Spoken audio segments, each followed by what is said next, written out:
Deus eterno e todo-poderoso, vamos agora abençoar os ramos, vocês podem erguer os ramos. Deus eterno e todo-poderoso, abençoai esses ramos,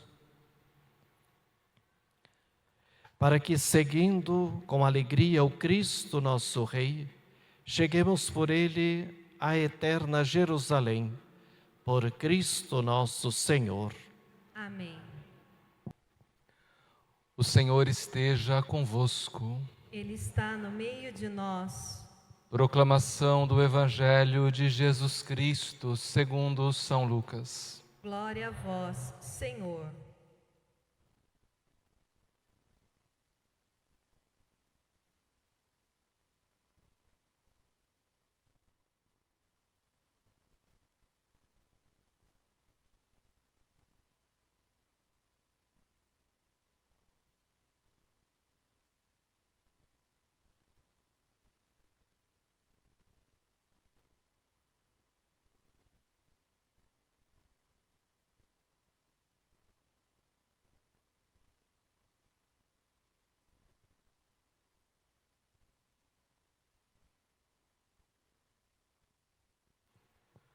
Naquele tempo, Jesus caminhava à frente dos discípulos, subindo para Jerusalém.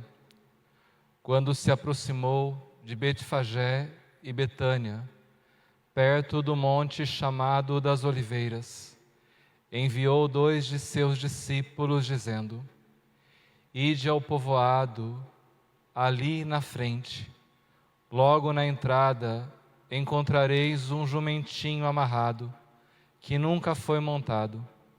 Desamarrai-o e trazei-o aqui. Se alguém por acaso vos perguntar: por que desamarrais o jumentinho? Respondereis assim: o Senhor precisa dele. Os enviados partiram e encontraram tudo exatamente como Jesus lhes havia dito. Quando desamarraram o jumentinho, os donos perguntaram: por que estáis desamarrando o jumentinho? Eles responderam: o Senhor precisa dele. E levaram o jumentinho a Jesus. Então puseram seus mantos sobre o animal e ajudaram Jesus a montar. E enquanto Jesus passava, o povo ia estendendo suas roupas no caminho.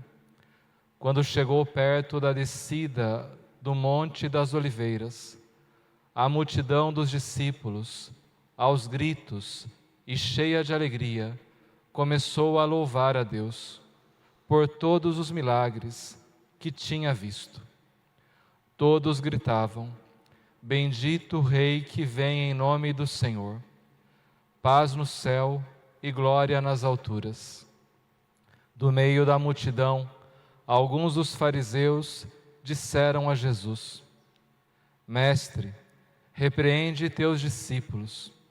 Jesus, porém, respondeu: Eu vos declaro, se eles se calarem, as pedras gritarão. Palavra da salvação. Glória a vós, Senhor.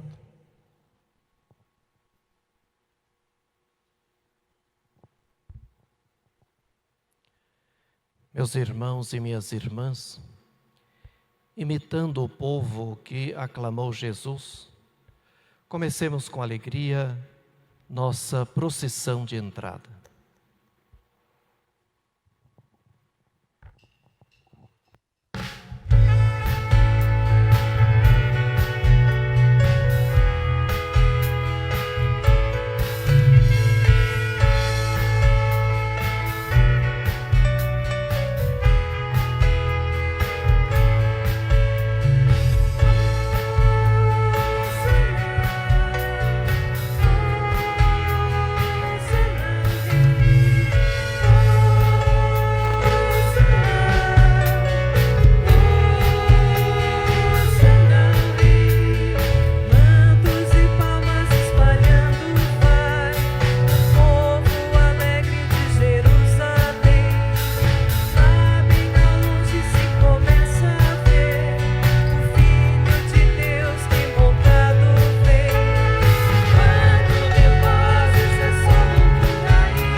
Padre Adnan, pároco desta catedral, caros irmãos e irmãs aqui unidos na casa de Deus, também aqueles que estão unidos a nós através das redes sociais, iniciando esta caminhada tão especial, este ano mais especial ainda, depois de 2 anos em que tivemos que celebrar a Semana Santa com a catedral, a igreja vazia.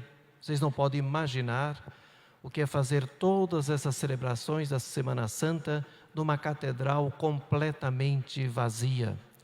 Graças a Deus a internet, essa bênção de Deus da inteligência humana nos ajudou a nos conectar de alguma forma, mas, portanto, quero agradecer a Deus, poder agora, juntos, como a família de Deus reunida, fazer esta caminhada espiritual da Semana Santa, que para nós católicos é um verdadeiro retiro espiritual.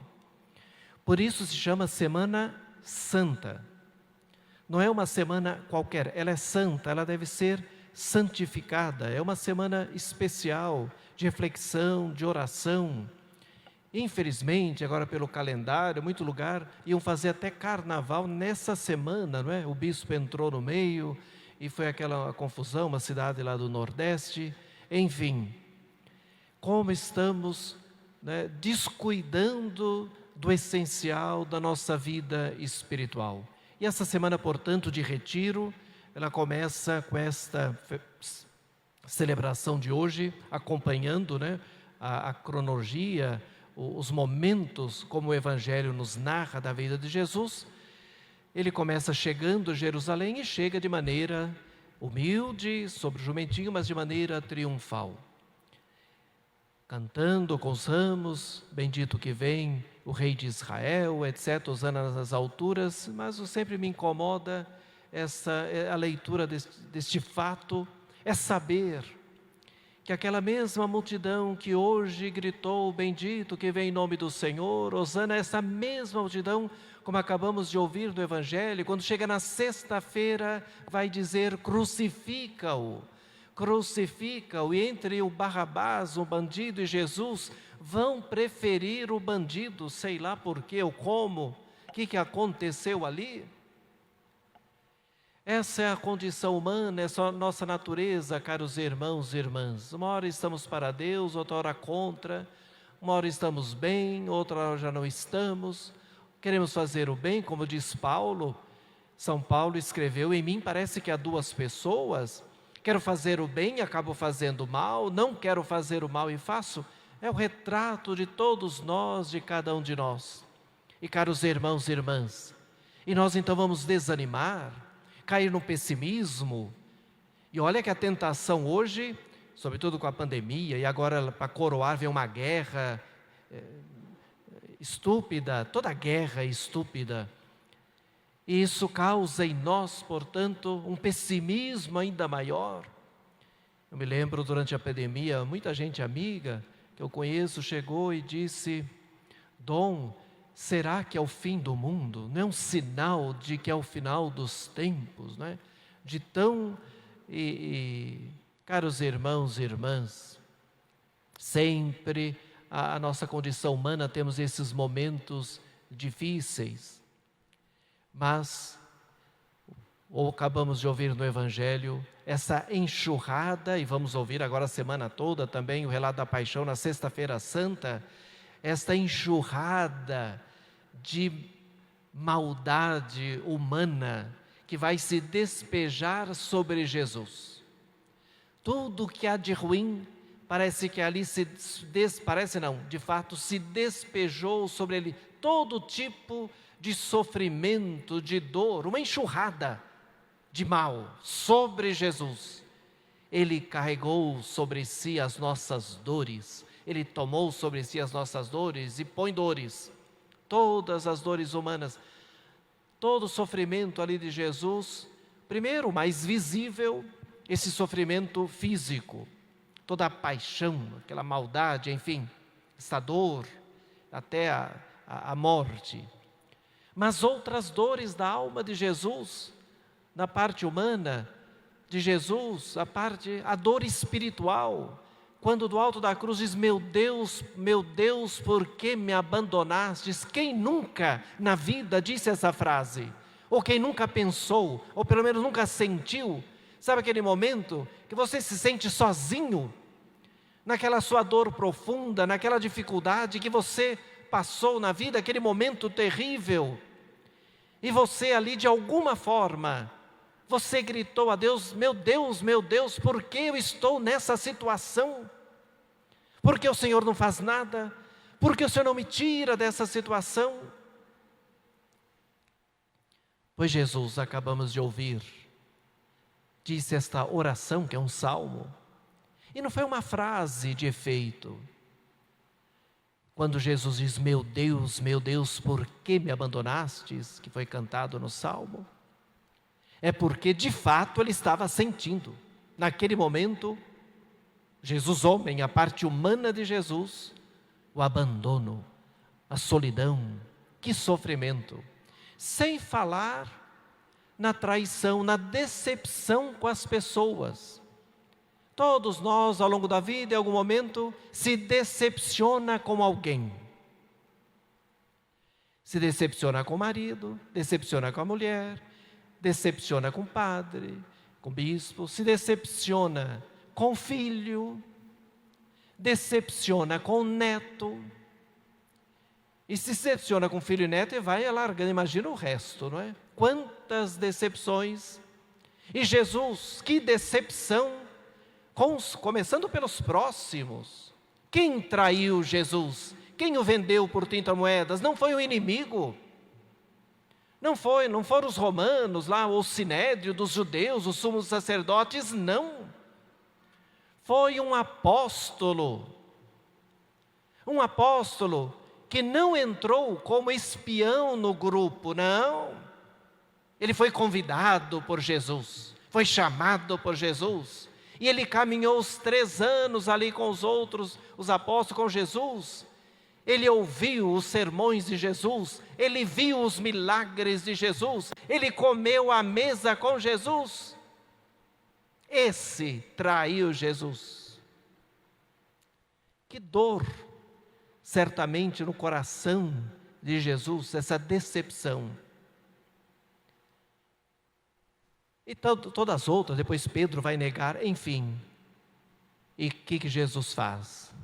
Ainda quando alguém, ouvimos 3 vezes no Evangelho, ali aos pés da cruz, eles dizendo, zombando, outro meio, não tanto zombando, mas dizendo para ele: salva-te a ti mesmo.